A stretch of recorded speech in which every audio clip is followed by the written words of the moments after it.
Indigo manager Rupesh हत्याकांड के अंतिम आरोपी को भी पुलिस ने गिरफ्तार कर लिया है। एसएसपी उपेंद्र शर्मा ने इस मामले की पुष्टि किया है। इस हत्याकांड के बाद आरोपी आर्यन उर्फ अभयानंद फरार चल रहा था। हालांकि पुलिस की ओर से 13 जून को आर्यन के घर का कुर्की भी किया गया था। बताया जा रहा है कि आर्यन सलीमपुर का रहने वाला है। पुलिस ने उसे बाईपास से गिरफ्तार किया है, जो घटना के बाद से ही छत्तीसगढ़, उत्तराखंड समेत अन्य जगहों पर घूम रहा था। इस हत्याकांड के अन्य आरोपियों ऋतुराज, सौरभ और छोटू को पहले ही पुलिस ने गिरफ्तार कर जेल भेज दिया था। घटना के 7 माह गुजर जाने के बाद अंतिम आरोपी आर्यन भी गिरफ्तार हो गया है। उस पर पहले भी चोरी का मामला दर्ज है, जबकि घटना के 7 माह पहले ही उसके ऋतुराज से दोस्ती हुई थी। ये उसी घटना के बारे में है जिसमें 2 बार पहले से पीसी हो चुकी है। एक चर्चित हत्याकांड हुआ था जिसको लेकर मीडिया जगत में और आम जनमानस में काफ़ी सरगर्मी रही।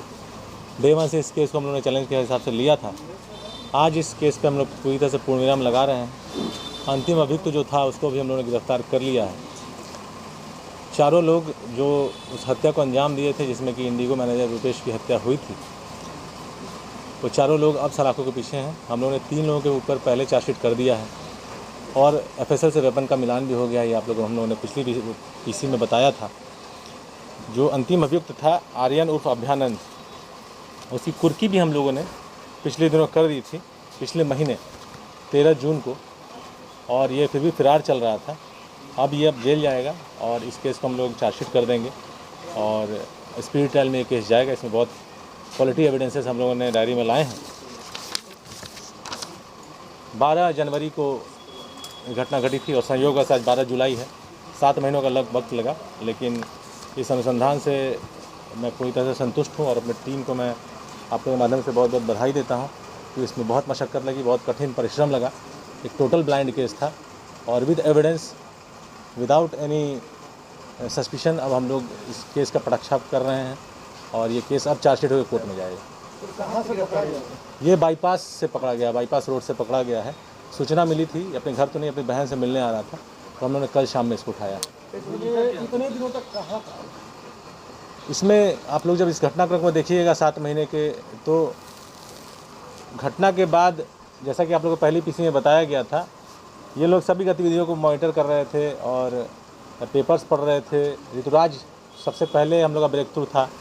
उसके पकड़ाने के बाद चूँकि सब लोग एक ही ग्रुप के लड़के हैं और कंकड़बाग का 2 लड़के थे और ये लड़का सालिमपुर का है, सब लोग फिर अंडरग्राउंड हुए।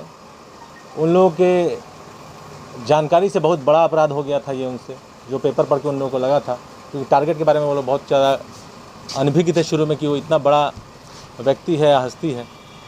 तो ये जब दूसरी गिरफ्तारी में भी आप लोगों ने देखा 70 दिन का समय हम लोगों को लगा था, क्योंकि वो भी भिन्न भिन्न जगहों पर घर बार छोड़कर भाग रहा था। हम लोगों ने पूरे घर को सर्विलांस पर रखा था। कई लोगों के नंबर हम लोग लगाए हुए थे। इस जो व्यक्ति, अंतिम व्यक्ति जो आर्यन है, इसके साथ भी ऐसा ही कुछ था।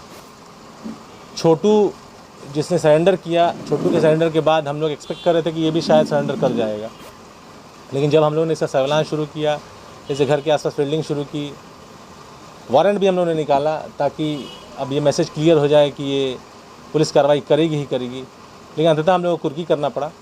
बेसिकली ये लड़का कभी छत्तीसगढ़, कभी बंगाल, कभी हरिद्वार, लेटेस्ट ये हरिद्वार से लौटा है, उत्तराखंड से, और कुर्की करने के बाद इसमें थोड़ी सी इसको आस लगी कि अब पुलिस शायद इस केस को जब परस्यू नहीं करेगी और कुर्की करने के बाद केस को चार्जशीट कर दिया जाएगा। लेकिन हम लोग निरंतर लगे रहे, समय इसीलिए लगा, लेकिन हम लोग का ध्येय था कि गिरफ्तार ही करना है। गिरफ्तार कर लेने के बाद से हम लोग को पुष्टि करने में और आसानी हो जाती है और सफलतापूर्वक हम लोग इसको गिरफ्तार किए और अब चारों लोग सलाखों के पीछे हैं। सर, पूछताछ में बताया कि आखिर कहाँ ये छिप रहा था, होटल में ठहर रहा था या फैमिली मेंबर के यहाँ ठहरता था? ये प्रोफेशनल चोर है। ये मोटरसाइकिल चोरी का इसके ऊपर पहले से 2 केस है और एक गांव में ही मार झगड़ा का केस है और एक तो मर्डर वाला केस है। ये बहुत चोरी करता है। अब जैसे आपको मैंने पहले ही बताया था, ऋतुराज का ये साथी है। ऋतुराज का जो चमनचक में जो डेरा था, वहाँ इसके साथ ही रहता था। तो ये बेसिकली लॉजेज में, धर्मशाला में ऐसे ही रह रहा था। इसका कोई ऐसा कोई ठिकाना नहीं था, किसी के साथ नहीं था। रोल की जहाँ तक बात है, ऋतुराज शूटर था, सौरभ शूटर था, छोटू सौरभ का मोटरसाइकिल चला रहा था और ये लड़का ऋतुराज का मोटरसाइकिल चला रहा था।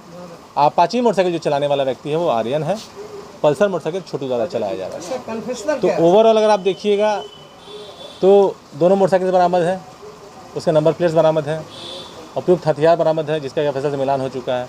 चारों शूटर्स गिरफ्तार हो चुके हैं। डायरी हम लोगों ने तैयार कर दी है। सीसीटीवी फुटेजेस को हम लोगों ने एविडेंस में लाया है। अब केस चार्जशीट हो जाएगा। 3 लोगों में पहले से चार्जशीट हुआ था और हम इसको ट्रायल में अब हम लोग ले जाएंगे। कन्फेशनल जो आप पूछ रहे हैं, कन्फेशनल उसी समरूप है। मोटिव वही है, मोटिव में कोई संशय नहीं है। लेकिन इस केस ने इतना एयर लिया था, इतना चैलेंज था इस केस में, बहुत तरह के उतार चढ़ाव इस केस में हम लोगों को देखने के लिए मिले। अब हम लोग इस केस का पटाक्षेप कर रहे हैं पूरी तरह से। ऑफकोर्स स्पीड ट्रायल में जाएगा। के साथ इसकी दोस्ती कितनी पुरानी? इसकी दोस्ती 6-7 महीने पुरानी मानी जाएगी, जैसा ये बताया। नहीं, घटना से नहीं, हाँ घटना से ही, हाँ पिछले अगस्त सितंबर से ये साथ हैं ये लोग। इसको इस तरह से हम लोग मान रहे हैं, जो डेरा था चमन चक वाला, वो डेरा संभवतः अक्टूबर में लिया गया डेरा है, जो मुझे धुंधला याद आ रहा है, और ये उस डेरा में शुरू से रह रहा है। जिस प्रकार ऐसे ही खबरों के लिए करें से 24 लाइव को सब्सक्राइब, साथ ही साथ दिए गए बेल आइकन को भी दबाएं। Thank you.